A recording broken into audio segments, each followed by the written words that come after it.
All right, we're ready for another example of solving equations with variables on both sides. Go ahead and write this example down, and then you can restart the video. If you want, you can pause it and work it out and then start the video to see if you get the same answer. So our first step is always to look for distributive property. And I do see parentheses, so that means I have distributive property.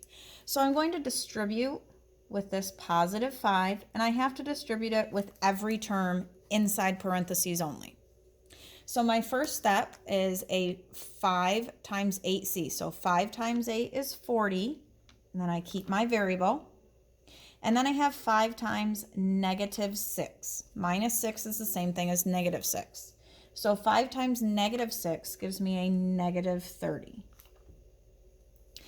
Now I'm going to look over here. I don't have distributive over here, so I'm just bringing down this negative 22 minus 2c. And my next step says to look to see if I can combine like terms. I don't have like terms on either side of the equal sign, so I'm going to move on. Now I'm working on moving my variables all to the same side.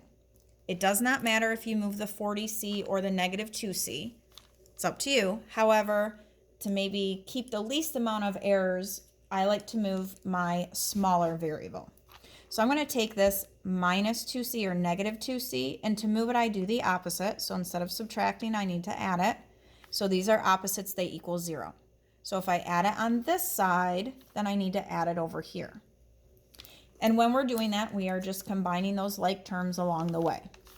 So those canceled. I'm bringing down my negative 22 over here. 40c plus 2c is going to give me 42c, and I'm bringing down my minus 30. Now my next step says to move my just number away from my variable, because our goal is to get that variable by itself. So right now I see a minus 30. The way to have it cancel on this side is to do the opposite and make it plus 30. If I add 30 on this side, I have to add 30 on this side to keep them equal and balanced. So those are opposites, they cancel. I'm going to bring down my 42c. I have a negative 22 and a positive 30. So I have different signs, I need to subtract them. 30 minus 22 is going to give me 8. And 30 is bigger and it's positive, so my 8 is going to be positive. My next step says to get c by itself, I do the opposite. Right now it's being multiplied by 42. The opposite is to divide it by 42. 42 divided by 42 gives me 1, and 1c is the same thing as c. 8 divided by 42, you'll notice that's not going to give me a whole number. So I can do one of two things. I can reduce my fraction and keep it a fraction, or I can turn it into a decimal. So I know that these are both even numbers, so they could be divided by 2.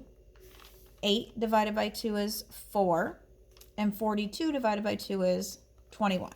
So I can keep that a fraction, or I could use my calculator and do 8 divided by 42. And if I were to do that, I would get the decimal of 1.90 with other numbers, but we could stop right there. So this is going to be my final answer. Again, when you plug it in to do your check step, it might be easier if you use the decimal version, especially if you're plugging it into your calculator. Let's do one more example. I would like you to write this example down, pause the video, work it out, and then restart the video and see if you have this one correct. So I have 7b minus 2 equals b plus 10. So go ahead and pause the video, work it out, and then restart it to see if you got it correct. So I don't have distributive property, and I can't combine like terms right now. So I need to move my variables to the same side. So this b is the same thing as 1b. So if I subtract b from both sides, over here those are going to cancel, and I'm just going to bring down my 10. 7 minus b is going to give me 6b, and I'm going to bring down my minus 2. Next, I need to move my just number away from my variables. So instead of minus 2 or negative 2, I'm going to add it. So if I add 2 to both sides, those are opposites, they cancel. I'm left with 6b, and 10 plus 2 is 12. My last step to get my variable by itself, this says 6 times b, so I have to do the opposite, which is to divide. 6 divided by 6 gives me 1, and 1b is the same thing as b. 12 divided by 6 gives me 2. And now if I'm going to plug that into my check step to make sure I'm correct, it's going to say 7 times 2 minus 2 on one side, and then it's going to say 2 plus 10 on the other side. Now when I solve both sides, my goal is they should be the same number. If they're the same number, then I know this is the correct answer. If they're not the same number, then 2 is not my answer. So 7 times 2 is 14, and 14 minus 2 is 12. 2 plus 10 is 12. I got the same answer on both sides. I checked it, so I know that b equals 2 is my final answer. All right, nice job.